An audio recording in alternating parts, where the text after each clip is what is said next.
My name is Alicia Gaspar de Alba, and I'd like to welcome everybody to this fabulous reading that I know is going to be fabulous because I know the writers and I know the hard work that Ines and Norma have put into this anthology. And let me tell you, I'm very excited to actually have it in my hand. The LGBT Studies program, the Chicano Studies Department, as well as the Chicano Studies Research Center are co-sponsoring this event. So thanks to all of the units involved, and they're also going to be sponsoring the nice reception we'll have after the reading and discussion out here in the patio. And patio, we call it patio, but you know, just pretend it's a patio. We're all using our imagination here anyway. And so that we had more chance for the writers to talk to our students. I know I see several students, former students as well as current students. I'm really happy that you guys are here, and even my niece that I haven't seen since she was a little tiny girl, who happens to be like the second writer in the family. Raise your hand, Ana Cristina. Okay, sorry. Sorry, I didn't mean to embarrass you, but you know, hey, what do you do? Anyway, so I would like to invite Norma and Ines up here to talk about the process of putting this anthology together, and then we'll get right into the reading. I did want to mention that the bookstore either ran out of books or went to get more books or whatever, but they'll be back by 4:30, and by the time the reading is over, you can buy your books and we can be very happy to sign them. Muy buenas tardes, everyone. It is really an honor and a pleasure to be in Califas again and to be at UCLA, and especially presenting our book. So the PowerPoint is very short. We're just going to talk, this is what we're going to do, a little bit about the history of our book and then the readings. And so first, Ines and I are the co-editors, as you know, and I wanted you to have a sense of where this famous encrucijada, this cross street, actually physically exists in Laredo, Texas, and if I can get there, there's a little asterisk over here at the corner of Guadalupe y Malinche. And I also wanted to talk a little bit about the streets. The city was founded in 1755, although there had been indigenous people there for ages before that.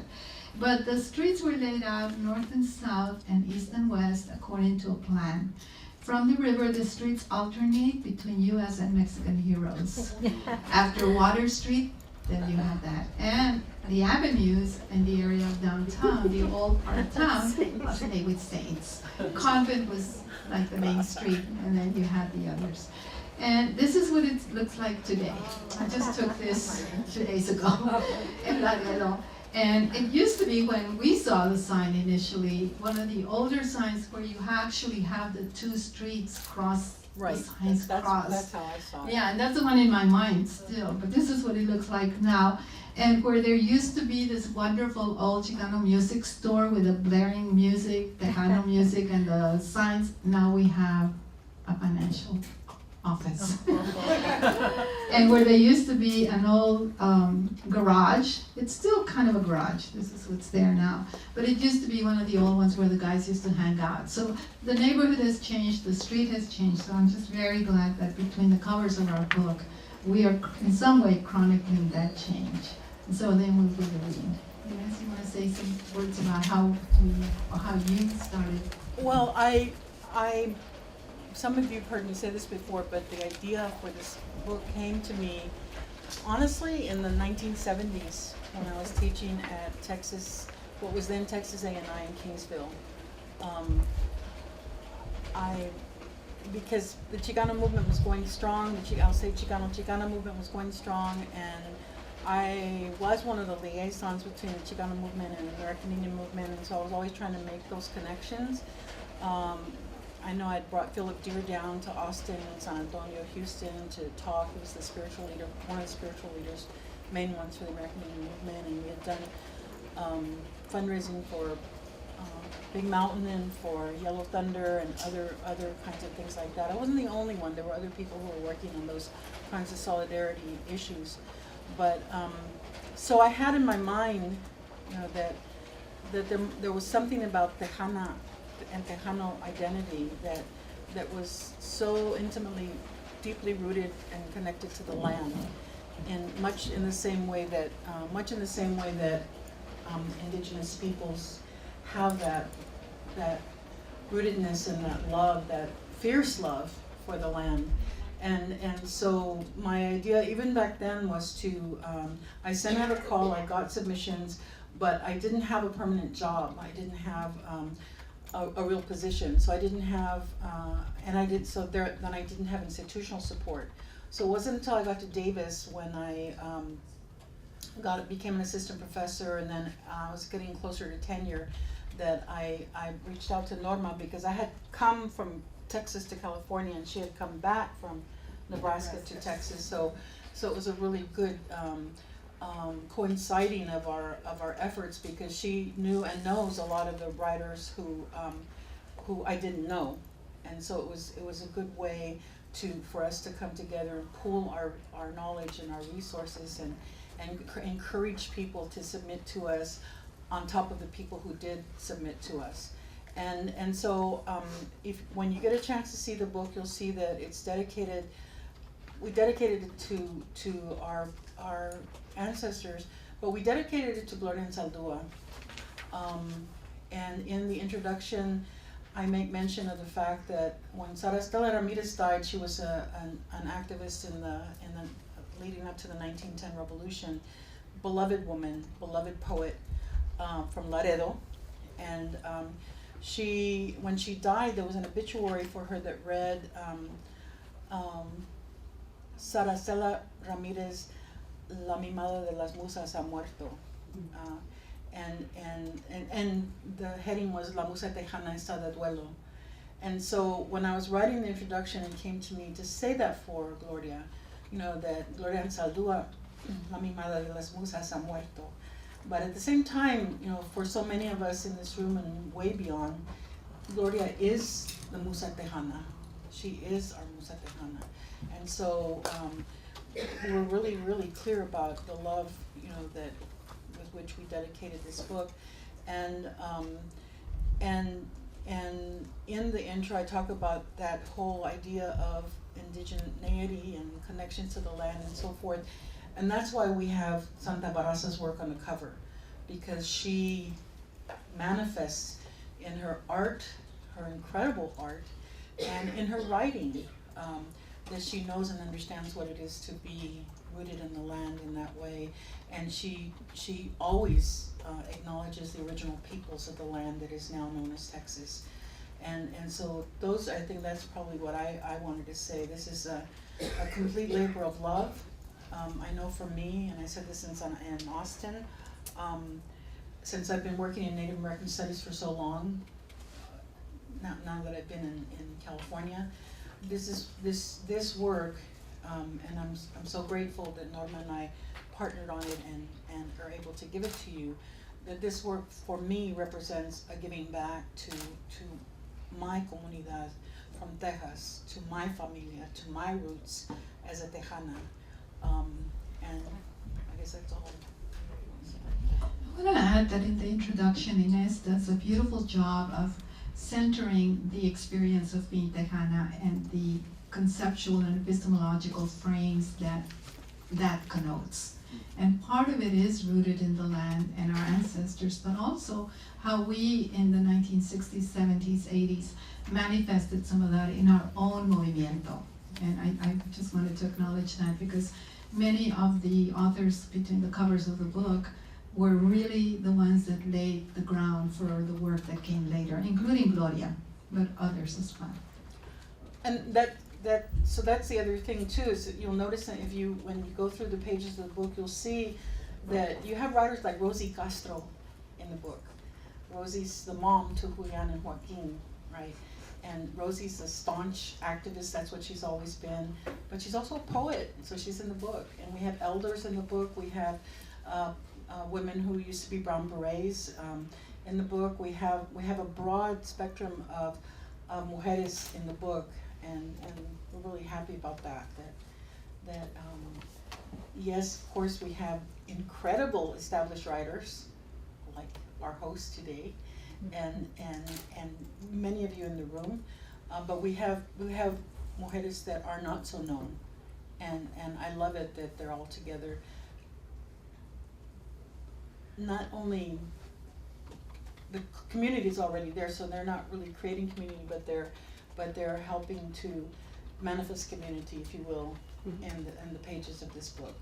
It was a long time coming, as all of you know who are in the book. It was a lot of suffering for all kinds of reasons that we don't need to get into, and there were people who gave up on us and thought it would never come out, but it did, and we were determined that it would come out through UT Press.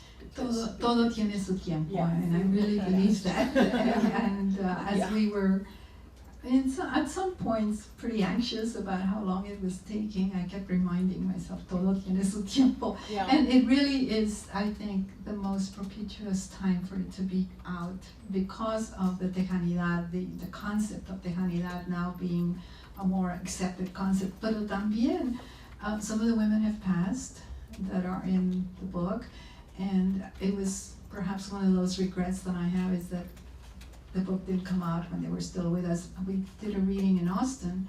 We had 14 authors. How many? I don't remember, It was there was a lot. a huge number, and 6 of the artists there. So that was kind of the launch. And 2 nights ago we did it in Laredo, Texas, and again we had 6 authors. One of them has passed. It was just beautiful to have Laredo, and of course I showed the corner, and everybody knows that corner.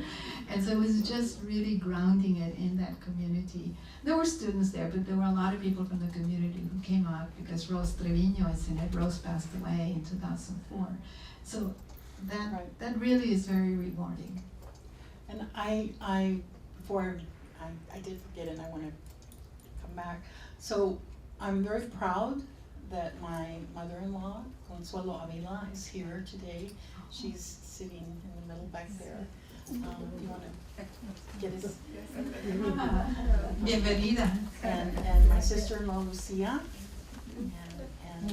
and my husband, Juan, who is filming us today. This is the first time that my mom-in-law has come to an event that I've been a part of, so I'm really happy about that.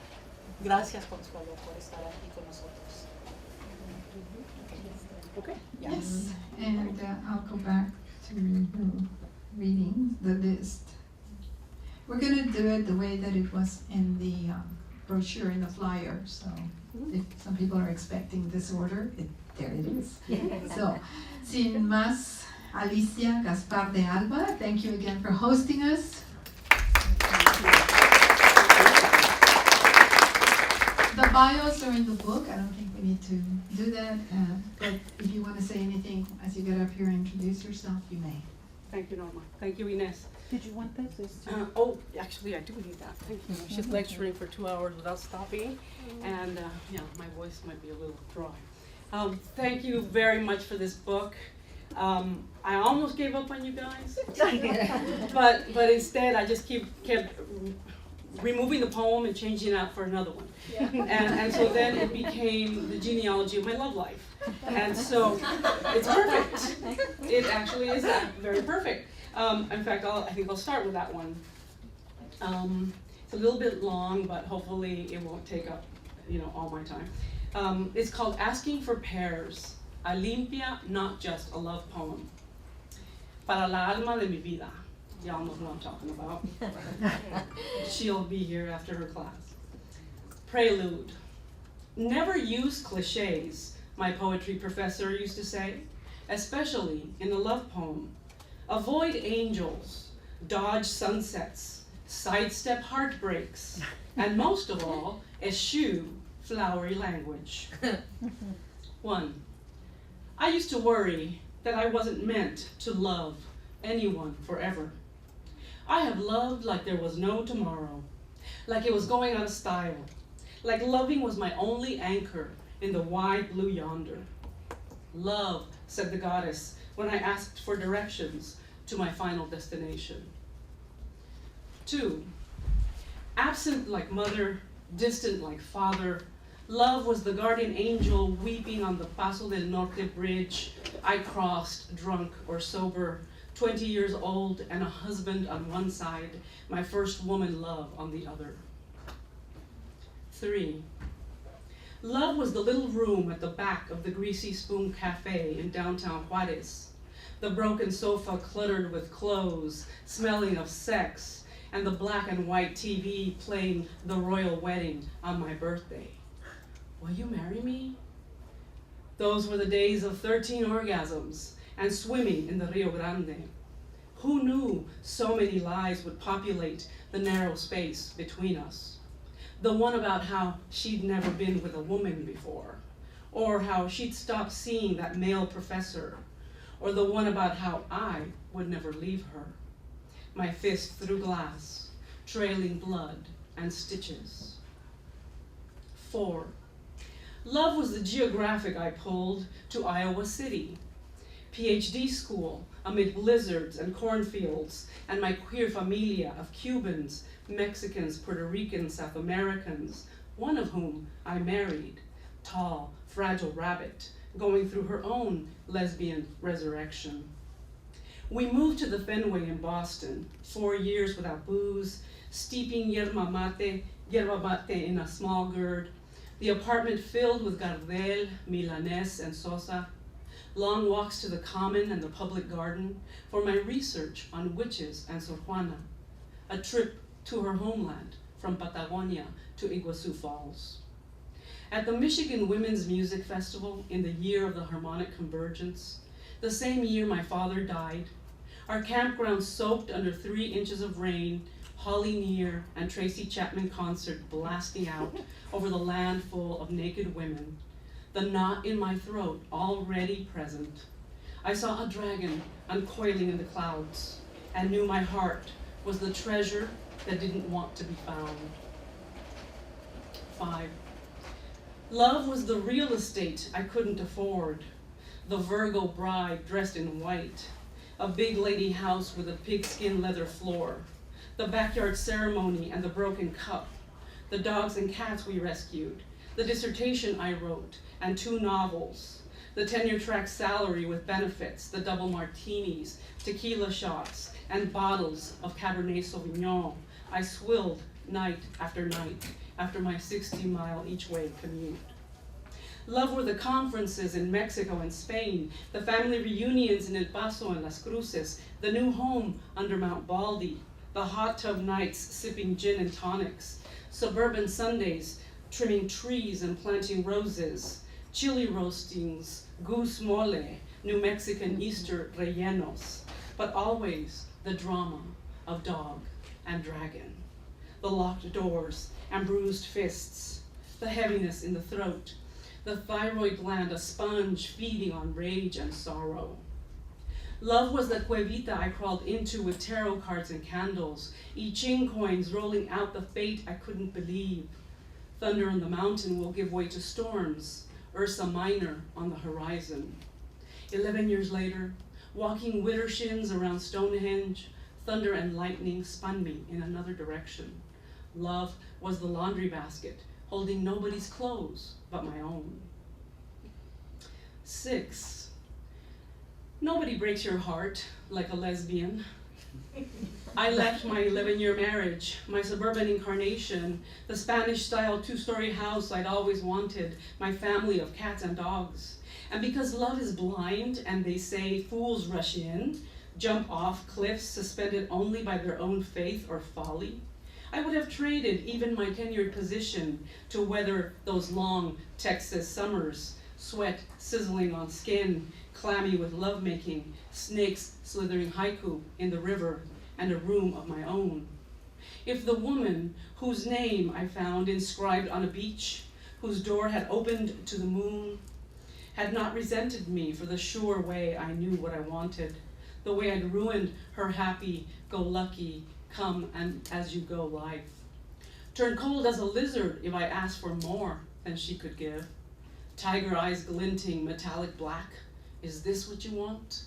Words like pricks, inflicting such damage, such a lack of tender mercies. Now, she's another X on my astrological chart. 7. 4 women in my wake, 2 earth signs and 2 fire. The only transformation possible is water or salt. Once my life was a panic attack, a 7-inch goiter wrapped around my throat, the moon a crystal teardrop rippling the indigo emptiness of every solitary night. Perhaps this is the road to wisdom, I thought, this sober solitude worse than hangovers and long-distance phone calls at 4 a.m., the torture of poetry breaking my back, each line tattooed in indelible ink, glowing in the dark vapor of blood and memories. But I don't feel wise, just tired of dying. 8. No se le puede pedir peras al olmo, my grandfather used to say. You can't ask an elm tree to produce pears. I didn't know I craved pears in my life, white blossoms curving into soft green fruit, sweet flesh and a heart full of seeds. When I told you my grandfather's dicho, how instead of pear trees, it's been junipers and weeping willows the universe has put in my path, pine cones and catkins filling my hands.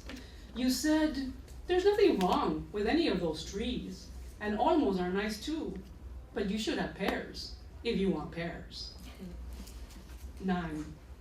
Today I count my blessings. I found my pear tree, the woman of my dreams, fire pony to my earth dog, the scorpion water sign I've been waiting for, the artist who sees me with her heart, who loves my incredible imperfections, who married me por vida on a yacht between sunset and moonrise, 50 years into the rest of my life.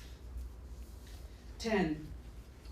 In my vows I tell you I am the border that you crossed, the wet line in the sand that you tasted with your tongue, saying, soy tuya, soy tu mujer. You're the one who holds the ocean in your belly, the red moon between your breasts.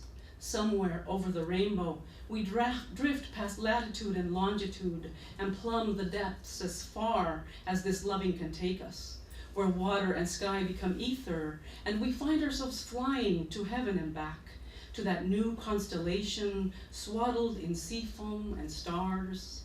You called it, a clairvoyant quinceañera of years ago, Lupe loves Sirena. 11. This baby, predicted in cards and dreams, has not been easy to summon. Her spirit fluttering over the womb 7 times, a thin filament of light that fades quickly. After 2 flickerings and no heartbeat, the thyroid gland grants no Godspeed. More waiting, injections in the abdomen, fertility rites that never work. Only Ruby and Luna can hear the creaking of the empty crib, their cat sense stirred by the presence of another child coming our way, so different from everything we wanted. This one, a foster son, whose spirit hangs in the balance between good luck and good riddance. I am the mapi he reaches for when he's hurt or hungry, when he needs a story or a song.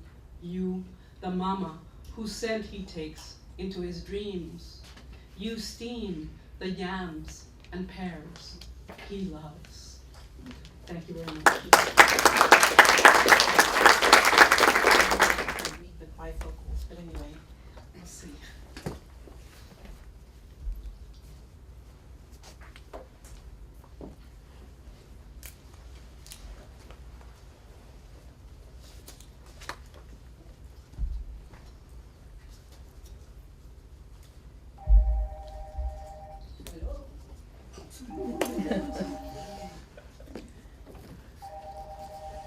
So this piece is called That's Tejana, and it's modeled after, I don't know if any of you are familiar with the writing of N. Scott Momaday, but in his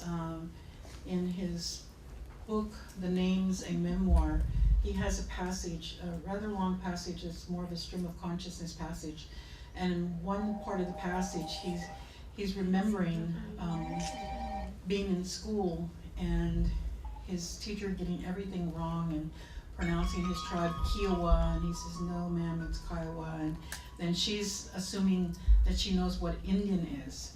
And so in the stream of consciousness passage, he starts talking about what it is for him, and every so often he says, that's Indian. So that's the inspiration for this particular piece. That's Tejana.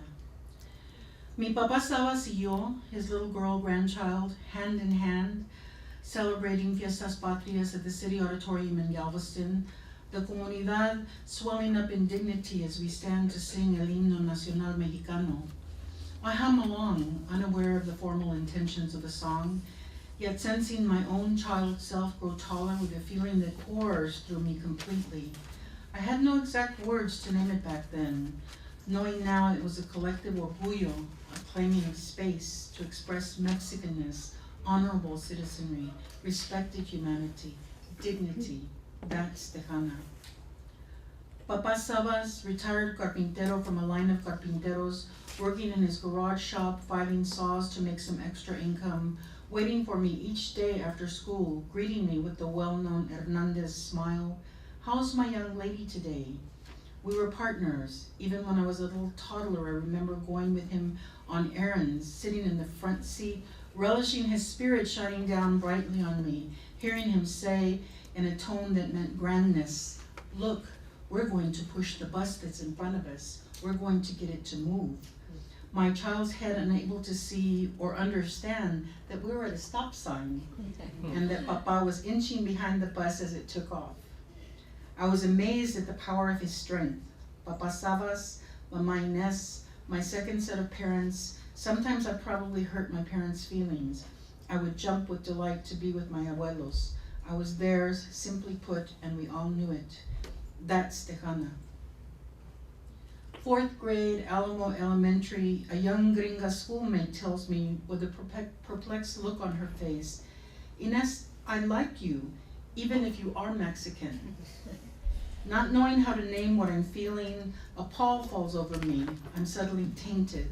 I know someone has talked to her about Mexicans. It's not good, but I don't know exactly what it could mean. I like you, even if you are Mexican. I like you, even if you are Mexican, burning itself into my spirit, dislodging me from a certainty I didn't realize I had until I lost it.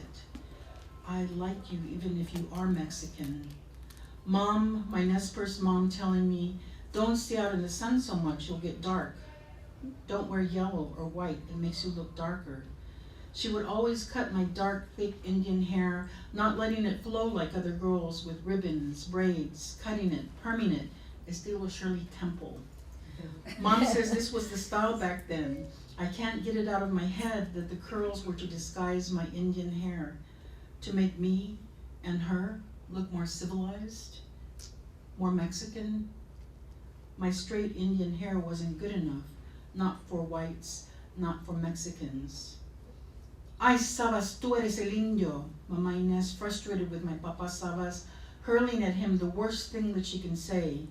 I'm struck, my world shifts violently, de un momento al otro, así tan rápido I try to let the moment pass. It has nothing to do with me, nothing, no. I won't think of my mommy, Grandpa Tom, Grandma Alice. No, not me, it's not me. No anden portándose como indios, sosiéguense, bárbaros. No, not me, not me. Mom? Mommy? I won't say anything. No, I can't say anything. I'm struck dumb. That's Tejana. I'm gonna skip a little bit. Grade school, having to read Mobile Oil Corporation Texas history comic books. The Texas flag splashed across the cover, and those were, they really existed. Like there were real history lessons, cringing, wanting to become invisible. Please let me disappear through the floor right now. Let me come back when this moment's over. I don't want to be here right now. Make this hour fly, make it pass like the rush of startled birds from a tree. Please, please let me last through this. I can't stand it. I really can't stand it. It's hard to breathe. Words on the page screaming out at me, finding me, making me sick, dizzy with fear. Greaser, potbelly, savage, dumb, stupid, murderer, Pope lover. Cartoons of dirty, vile-looking people with knives, dangerous, ugly persons who attack, who cheat, who steal, who lie and kill. Not safe to be Mexican, to be Indian, to be Catholic. Not safe, not safe. I'm bad, we are bad. Horrifying, filthy schemers, the enemy. Not safe it is. all I can do to hold on to myself, to not scream at the pain inflicted so casually. That's Tejana. And okay, I'm gonna skip some parts. Mamá Inés, members of the Damas Pro Infancia de Galveston, señoras muy respetadas, offering their social services on behalf of niños and niñas pobres in the comunidad, raising money to give out fruit, candy, gifts during la Navidad. Mamá Inés, declamadora, reciting by heart beautifully melodramatic poetry, emocionada. That's probably why I like novelas, but anyway. The one about the beso que el hijo le debía a su madre. The errant son returns after a long time away to find his parents have died. Grief-stricken, he rushes to the cemetery. He delivers the kiss his mother had been waiting for. Aquí está el beso que le debía. Too late, too late. Tears flow from the storyteller, from the audience. Such misfortune. No one should have to suffer so. Not the mother, not the son. Se fue, no se portó bien. Llegó demasiado tarde. Es un golpe que nunca olvidará. In the name of them, we will try harder. We will do better at staying in touch, at being familia, community. That's Tejana. Somewhere when I'm a small girl, darkness enters my body and destroys me. How do I know? My body said so. No words, no way to speak, no way to get help.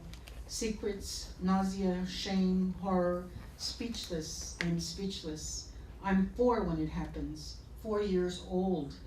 Funny that we say it this way. How old are you? 4 years old. Old at 4 years. Ancient at 4 years. Having plunged into madness at 4 years. When I'm 44, I name the madness. I release the secret. I'm outraged. I sob. My body sobs with me. My spirit sobs. My mind collapses. My spirit lifts me up. I get up. Skip. No, I don't know Spanish. I don't speak Spanish. Whoever told you that? No, see, I have as much to learn as you. ¿Cómo está usted? Hoy es martes. Hola. See, I can't speak Spanish either. Whatever made you think I could? I'm normal. I'm American just like you. I'm not a foreigner. I don't speak with an accent. Not me. I only speak Spanish. I only speak English. See, I have to take Spanish classes too. That's Tejana.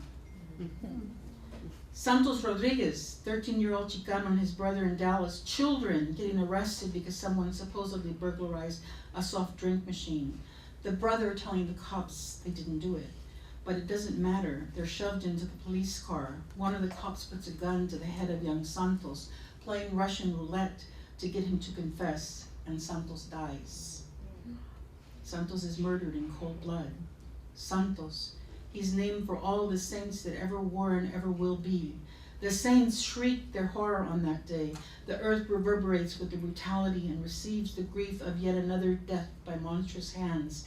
The heavens part to receive the spirit of this innocent young boy. Santos, Santos, we will never forget. That's Tejana. Raza committing suicides in the jails of the valley, of the cities. So many times jail keepers finding young men who have hung themselves with their own belts. So many belts. Where do they come from? Labor repression, La Quinenia, where the schoolhouse has sleeping Mexicans and cactuses painted on the outside walls. The border patrol, the deaths by drowning, hunger, thirst, coyotes, traidores, sexploitation of women, child labor, trafficking of our people every which way. Watch them, these are Mexicans. Don't let them get too far. Call the authorities before they get paid, before they can make something of themselves. Control, control, control. English only, English only. Don't let them get documents of any kind. Death to affirmative action, no chances for them. Ilegales, ilegales. That's Tejana. Ningún ser humano es ilegal. That's Tejana. And I'm going to stop there. Thank you.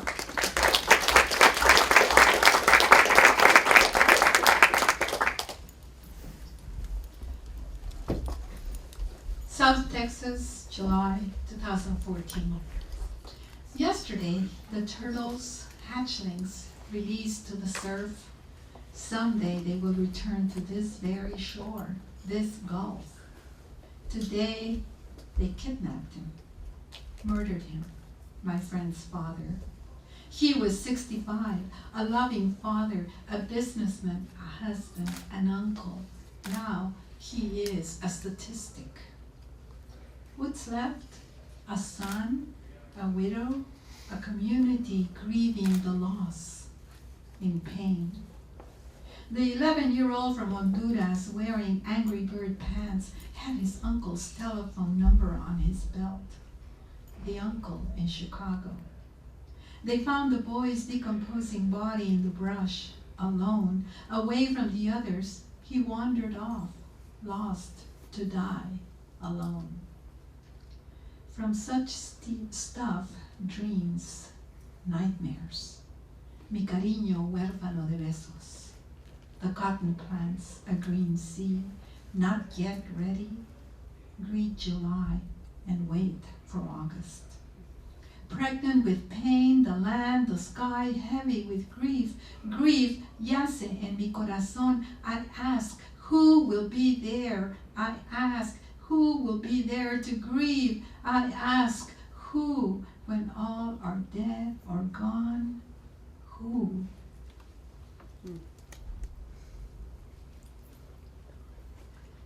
I don't, Yeah. let's see. Yeah, of course. I'm going to just read the poems here. If we have more time, we could also read, Inés could have read from the intro, and I could read from my epilogue. So this is Canto a la Tierra. What? La tierra de la frontera, tierra donde los carrizos, los comecrudos, los coahuitecos pasaban, reposaban, vivían, morían. Esta tierra de mis antepasados, mamá grande, papá grande, abuelitos, aquí enterraron mi ombligo en un día sábado al anochecer. Debajo del pirul enterraron a mis muertitos, a mis primeras sangres. Y aquí nacieron mis primeros sueños, mis primeros deseos, mis primeras añoranzas. Y aquí all my relations that lived and died have breathed the morning air heavy with dew, neblina que purifica with sage smoke in the sunrise ceremony.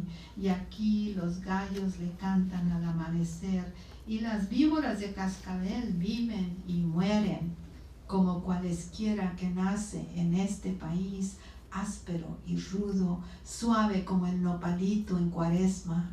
Y aquí me quedo hasta que se llegue la hora de mi muerte. Muerte al fin encadenada a la vida. Muerte que solo sirve para el vivir de cada día. Muerte que no es más que renacer de primavera.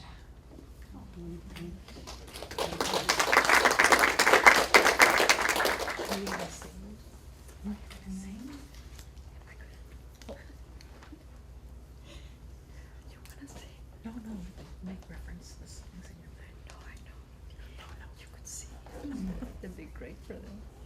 I thought I had marked the third one. Where is it? No, we're just asking her because she has songs in her poems. I heard the Amorcito. Do you sing? No. I don't either. Yes, you do.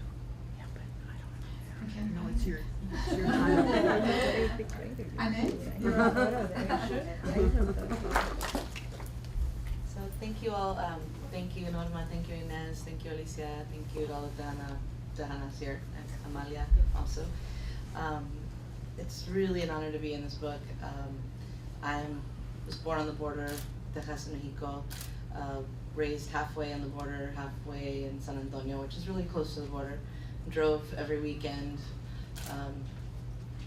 back and forth to visit grandparents all the time because it was an obligation with my parents to make sure we visited our grandparents. So yeah, living constantly back and forth. Beautiful experiences, being able to cross the Rio Grande on the Chalan, which is the hand-pulled ferry that goes from Los Ebanos, Texas to 10 of us, and using a nickel and no ID or nothing. You just jump on the chalan and you give them a nickel, you get on, all your little primos are there, and you get to help them pull the ferry with a big rope. It's mind-blowing.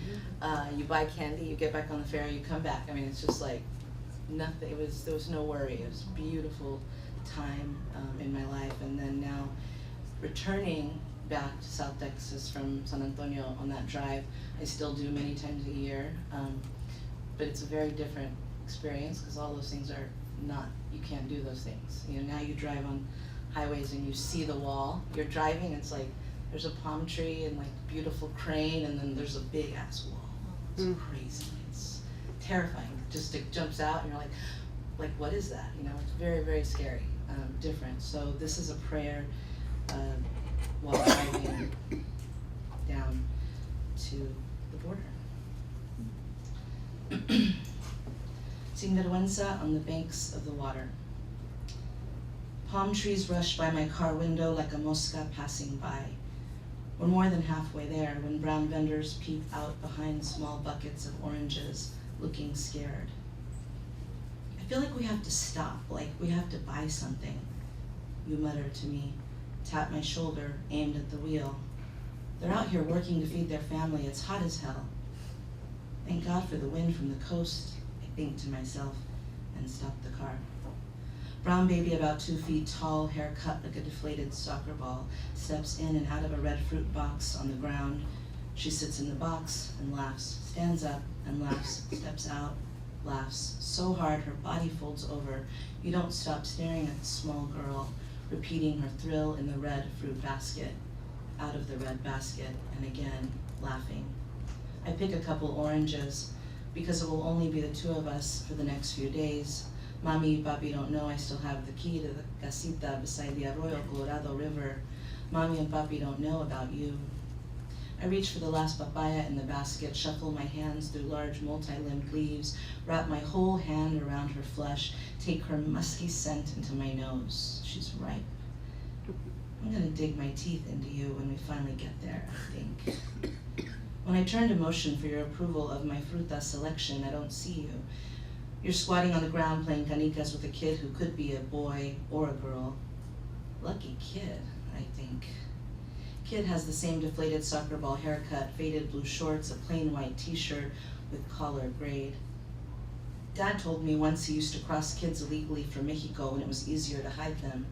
My abuela even brought expensive parrots in her bra once. They were drunk on a sip of tequila. Wonder if this kid came like that, I think. Every car racing down 77 towards the border makes me question. They're gonna go pick up Mexicans hiding in suitcase and ice chests the way you were snuck into the States. Sorry you had to go through that. But lucky me, I think.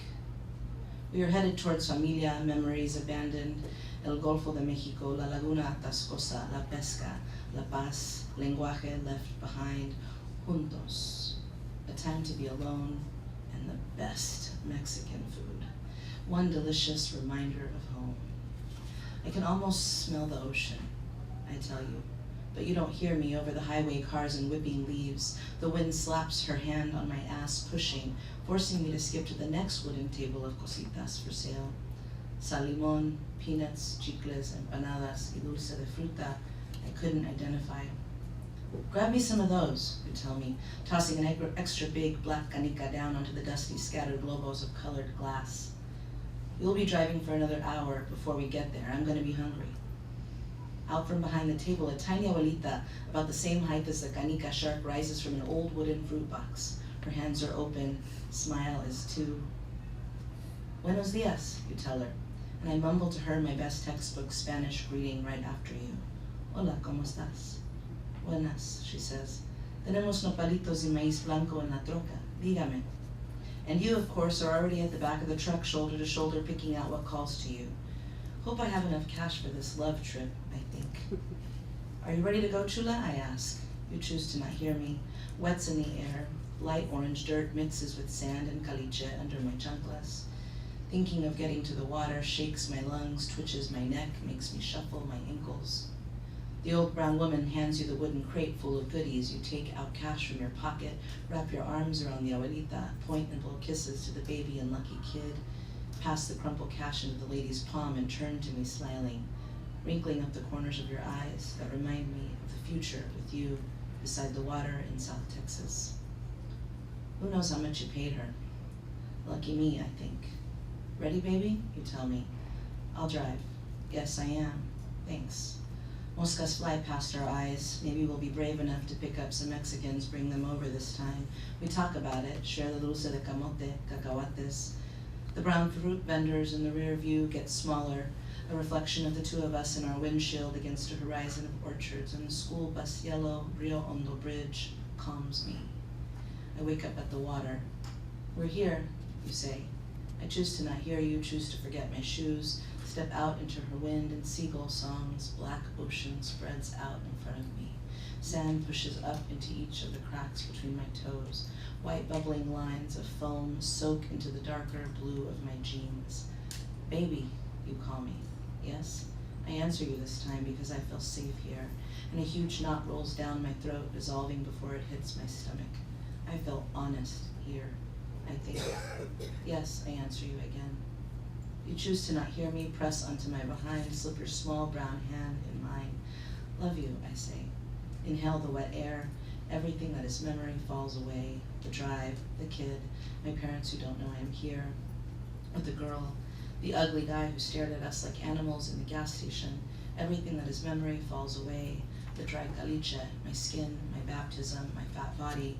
Everything that is memory falls away. Inhale the wet air, ocean, fish, sex, your legs, mujer, mar. My eyes are watering from the wind. My breathing is clear. The moisture cools my lungs, reminds me of mentolato. I breathe in the border over my shoulder, the ocean in front of us. Dig my eyes into the blackness of the horizon. Step into the water, laugh. Step out of the water, laugh. Step in, laugh. So hard. Our arms fold around each other, leaves of a sinvergüenza tree on the banks of the river. Thank you.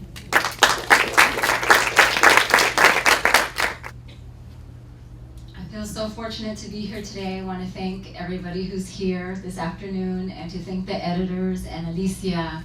And it's just amazing to be with all of these wonderful writers. I feel really blessed. I actually grew up about an hour south of here in Santana, when there's no traffic. You never know how long it's going to take. But I grew up with my Tejana mother, and she was from Isleta, which is now part of El Paso. And my family had lived in the neighborhood since before the Treaty of Guadalupe. And so I grew up with my mother telling me stories about growing up 2 miles from the border, and her father making adobe houses that are still there. Some of them are still there. And so it really prompted me to want to move to El Paso. I didn't really have a job or anything like that, but just the love that she transmitted to me of her life prompted me to live there. And so I was lucky to live there for about 6 years, and then I needed a better job. And so then I was lucky to move 12 hours away, because Texas is really big. Driving 12 hours to the other border in El Valle, the Rio Grande Valley, where Gloria Anzaldúa was from. So that's where I live now. So this poem is called El Paso, El Valle. And I have several quotes from a couple of writers, Mahmoud Darwish, a Palestinian poet in translation, Gloria Anzaldúa, and then it ends with a quote by Garcia Lorca. El Paso, Tejas, the physical, spiritual time of transformation, a present not embraced by the past, a timeless present, a placeless present, a transient present.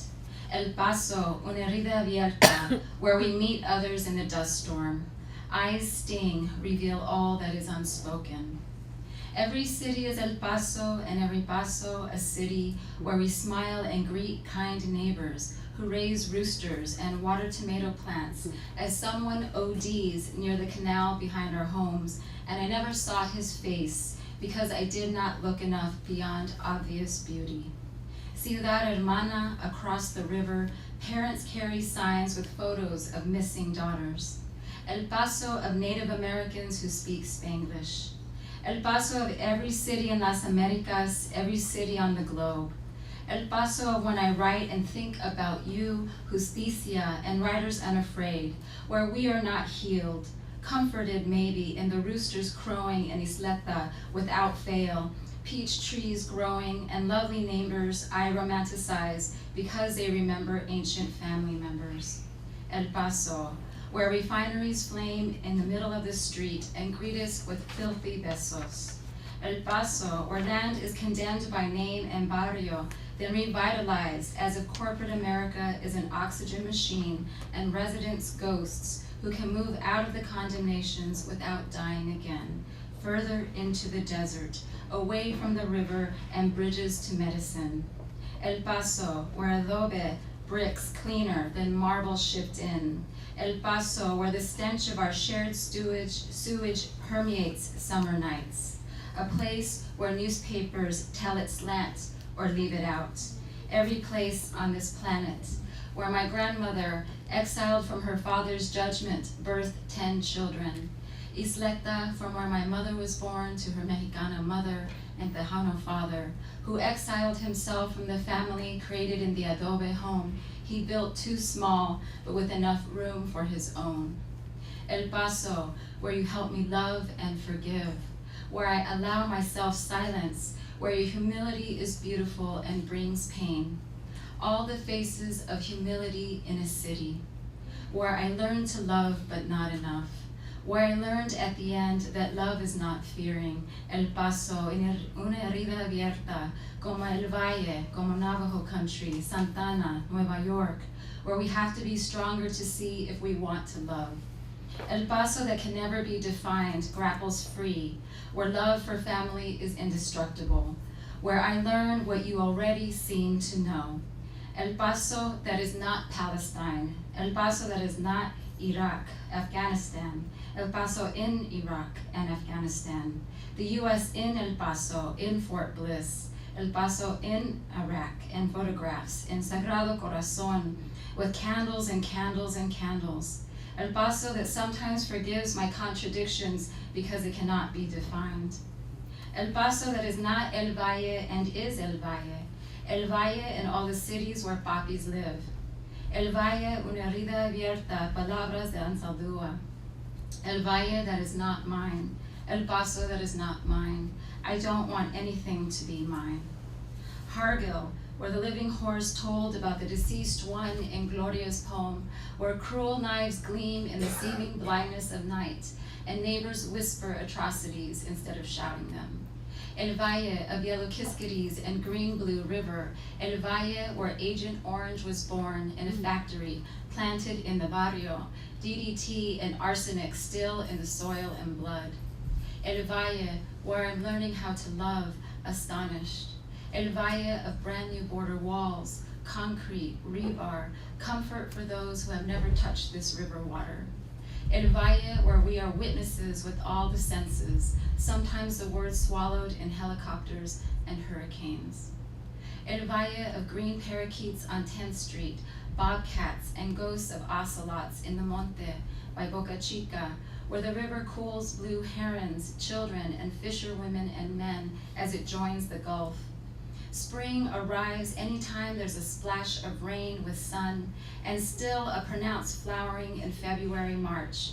Cacti blooming fuchsia flowers near salt water, and Texas tortoise so fucking ancient. At Laguna Atascosa, walking in wind as we walk in wind. In spring, thinking about desire, Celia Cruz, and female and male cardinals in winter. El Valle, where my toronjas are organic, and the big red ants consume every last peach white bit of pulp, when stray beautiful ones fall to dirt, already with the suck hole for the birds. El Valle, where each toronja in my backyard is a miracle of life. El Valle, where I'm teachable, teachable by people like you who live their lives in order to love. Because this is why many of us live our lives, but we don't stop working to notice. Pero yo ya no soy yo, ni mi casa es ya mi casa, en El Paso, en El Valle, everywhere. Thank you. Well, I want to add My thanks to the organizers, Alicia and her staff, and of course to Norma and to Inés, who worked so hard on this. And yes, I kept asking, when is it going to come out? And you lost a few poems there, but that's okay. You gather some more, so it's a wonderful, wonderful collection. So thank you, and thank you for the audience that has joined us. I have just been so touched by all the poems that have been read. I don't know if I'm going to be able to read mine because I'm so emotional, and of course remembering Texas. I grew up in Texas, right by the border, right by Reynosa, Matamoros, and the Rio Grande. And so these are my 3 poems that I have are memories about growing up in Texas. So you heard a little bit about El Paso, but I'm way down by El Valle, so you heard about El Valle. So I think I'm a good follow-up. My first poem is Summertime Blues. The elements conspired to torture us, the 4 horsemen of the apocalypse. For us were not death, hunger, plague, or even war of epic, heroic proportions. They were tiny, insignificant insects who nonetheless inflicted their torture as deftly as an experienced inquisitor from medieval Spain. In the immigrant camps under the Texas sky, in the open air, by the canal banks, we rested in army tents. Here the ants delighted in our pain, biting by night, getting in our food by day. We battled millions of fiery red insects, at times victorious, at times defeated. Red welts in our legs, arms, and backs testified to their capacity to inflict pain on humanity. The mosquitoes struck at night, gone by day, they returned like faithful lovers to our beds each night, to whisper in our ears, and then to bite us, sucking blood and leaving us pregnant with malaria. Now there's worse. There's worse diseases that they bring. Okay. The sun, although a boon to those who tend, to those who leisure by the swimming pools and lie for hours in delicious slumber, drinking the rays of light, for us, it was infernal torture. We covered our heads with big straw hats, preventing sunstroke, wore a red or blue bandana to keep away the burning rays from face and neck, and then a long sleeve cotton shirt and baggy pants was our uniform. In 100-degree sun in cotton picking Texas, we all sang the summertime blues. That's why I decided to go to school and not to go picking cotton. It was horrible. I can never understand people that like gardening, so those of you gardeners, my hat off to you because, I didn't like it at all. But of course, I was like 4 or 5, 6. The immigrant's lament. So these are my experiences growing up in Texas as a little girl and seeing what was going on. And Inés thought I would sing it, the first verse, but I cannot. So if anybody can sing Que me toquen las golondrinas, that would be great. It's a beautiful song. It's a farewell song. Que me toquen las golondrinas. The song was in men's hearts as they crossed the river in search of food and shelter. Que me toquen las golondrinas porque me voy muy lejos, far away from the warmth of the hearth, the tortilla, and the comal. They left behind mother and daughter, wife and sweetheart, father and son.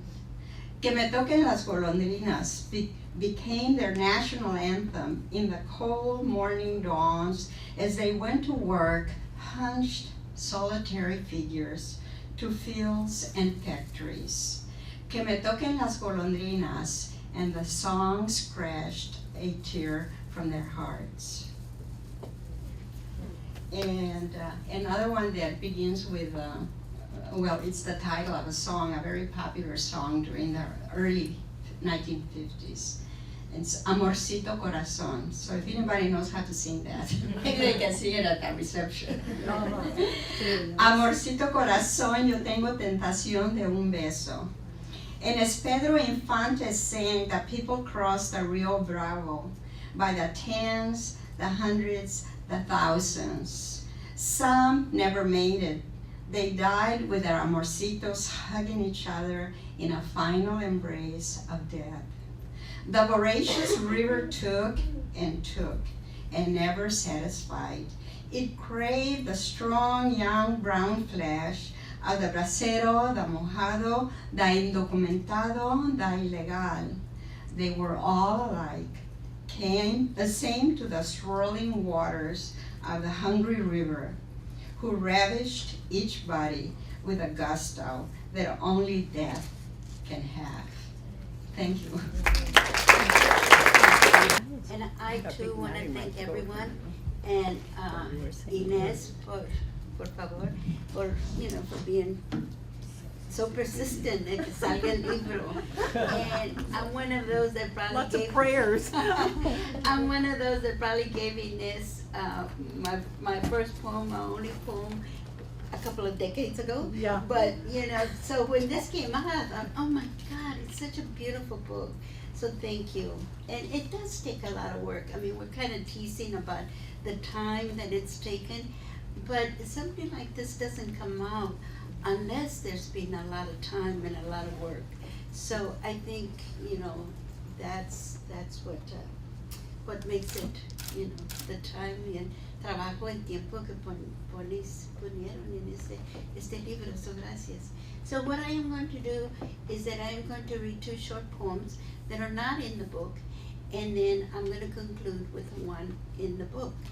And I think I would like to say that what I have found, that sometimes when you are experiencing the most pain, that's also the time that you are experiencing the most creativity, when you become so aware of everything around you.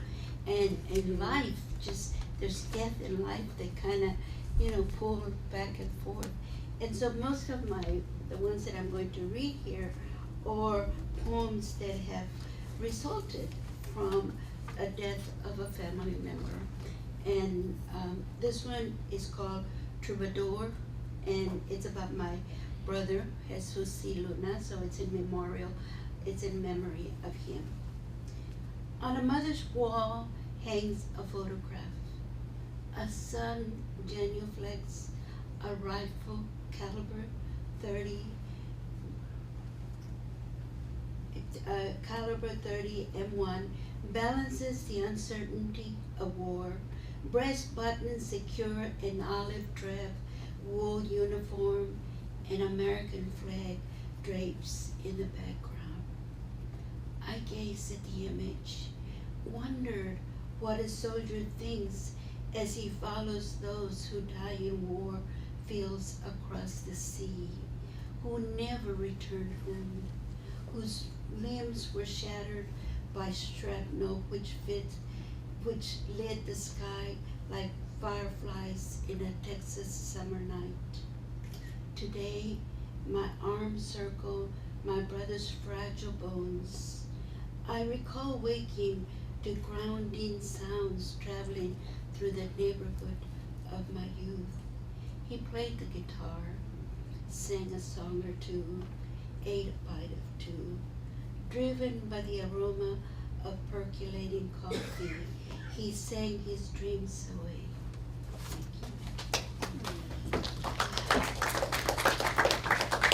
And then this one is called Rostro Virginal.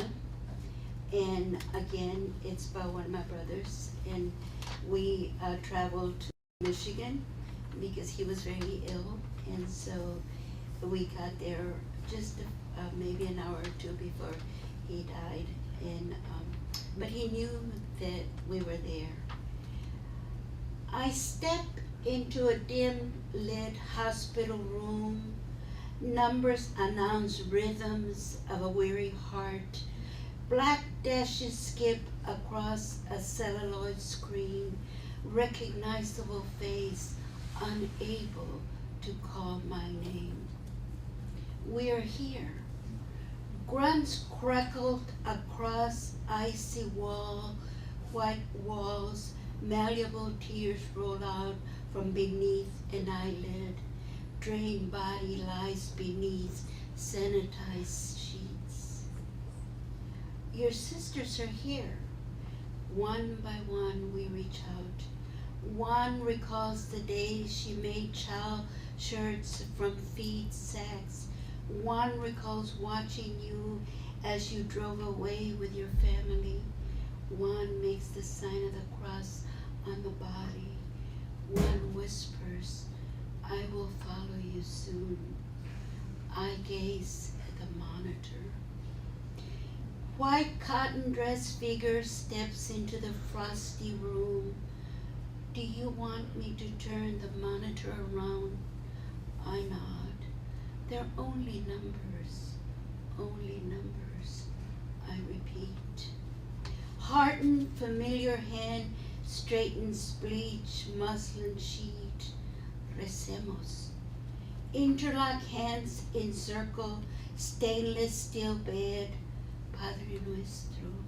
Harmonized voices echo across steel room. Some repeat what they hear. Others listen stoically to an unfamiliar chant. I wonder if prayers make a difference. Que estás en los cielos. White dress image returns, careful not to disrupt, meanders cautiously to the front of the shadowy room.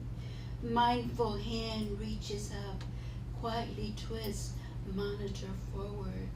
There are no numbers, only straight line. Trembling hand makes the sign of the cross, first on oneself, then on a brother's temple. Familiar ivory scrubs carry heated white cotton sheets, steps across invisible threshold, strides quietly towards each woman, spreads out creamy white cloth, one by one, ceremoniously drapes mantle over heads and shoulders. Trained hands pull, purify shrug toward acquiescent eyes. Rostro virginal, custodial of ancestry memory, circle metal bed. And like I said, it's you just become very aware of every sign, every sound. And so this one is about my father. And I was a migrant. We picked, well, I didn't pick cotton. I saw my sisters pick cotton. And but we traveled to Michigan all the time, you know. And sometimes I think I am because of who my father was and who my mother was. So and I didn't know that my father was illiterate, you know, until right before he died, you know, and it was just, I mean, I didn't, he was, I guess, so capable that you didn't know he was illiterate. And also, I think illiterate individuals have ways of doing what literate people do, their strategies. So that was interesting to me at the time. And so the title of my poem is Men Without a Pen. It is said that there wasn't a horse you couldn't tame. Many horses tried. One broke your ribs in two, but before you got off his back, he knew your commands. You rocked my cradle to soothe your pain. When the man said it was a 25-acre field, your eyes measure the length and width. Your feet counted the steps it took to walk the land. Your eyes and feet knew right from wrong. During the pisca, no ifs or buts. 100 pounds of cotton were 100 pounds of cotton. A scale, your only weapon. When the sky became a premature night, trees swayed to the sound of the northern wind, limbs kissed the ground, you feared the demons that led the wind. You asked for a knife to cut the clouds in two, you said. Like a priest holds a chalice before the wine turns to blood, your callous hands raised a knife, carved the sign of the cross on the black sky. The gods of wind split the clouds in two, while winds moved east and west.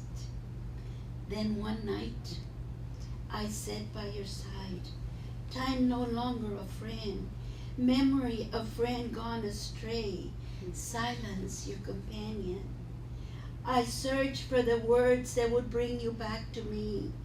I spoke the name Gregorio Cortés. Unexpectedly, you said, Gregorio Cortés was a man no riche could catch. I held history in my hand, a book. You held a memory. As I stood by your deathbed, you spoke. It has been difficult, not knowing how to read or write. I remember a man who could break a horse, tear the clouds in two, fight for what was right. I remember a man who could not read or write. I remember a man who gave me a book or two. I don't remember a man who cried because he couldn't read or write. Now I know. Thank you.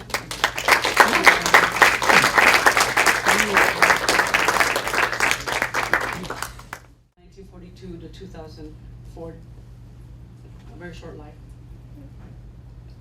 You loved water as only a cactus or a campesina bred on the thirsty earth of South Texas can love water. Everyone knows about your kinship with the goddess, the one of many names, and the nameless one you called the shadow beast. You traded dirty secrets with Tlatzotliotl, swapped nopalito recipes with Tonantzin, remembered body parts with Coyolxauhqui, and borrowed shadows from Cihuacuatl. La Llorona gave you voice lessons. You were Yemaya's child. In a photograph, you flow blue and white like the waves foaming around your knees. Laughing hard in long shirt sleeves and jeans, you walk into the holy cross of the Pacific, gathering conch shells and seahorses for the secret lover that dwells inside. Once, the tepid tide of the Gulf of Mexico drew you down into its green depths, and you were reborn in the corpus of the goddess. Oshun too claimed you, mother of the sacred cave where desire flames into words, where words become flesh, and flesh becomes the dark goddess of love. It was her crescent moon that throbbed in your cunt, turning pain into amber, blood into gold, in the fiery gush of your tres lenguas. Some say you had thunderbolts in your eyes, but it was just Shango sparking your warrior spirit, the same way Huatlicue tested your facultad and forked your tongue. Straddler of rivers, you bridged the dark brown currents of the Rio Grande, the twofold consciousness of eagle and serpent, the split in the psyche between English and Spanish, between Texas and California. When I met you for the first time in Iowa City, your Tejana accent and Nahuatl vision, your Virgen de Guadalupe earrings, brought me home to that frontera I had abandoned like an old lover. You moved the margins to the middle, the border to the cordillera of my own spine, and taught me what it means to be a fronteriza. Lover of trees, you spoke to rattlesnakes and watermelons, the red and black of Elegua guiding you at every cruzada. Nepantlera de aquellas, you have joined Sor Juana, La Malinche, and Isis on the black lacquered boat of the dead. Your last passage on the water, where the toll to El Otro Mundo is paid with the left hand. Thank you, Gloria.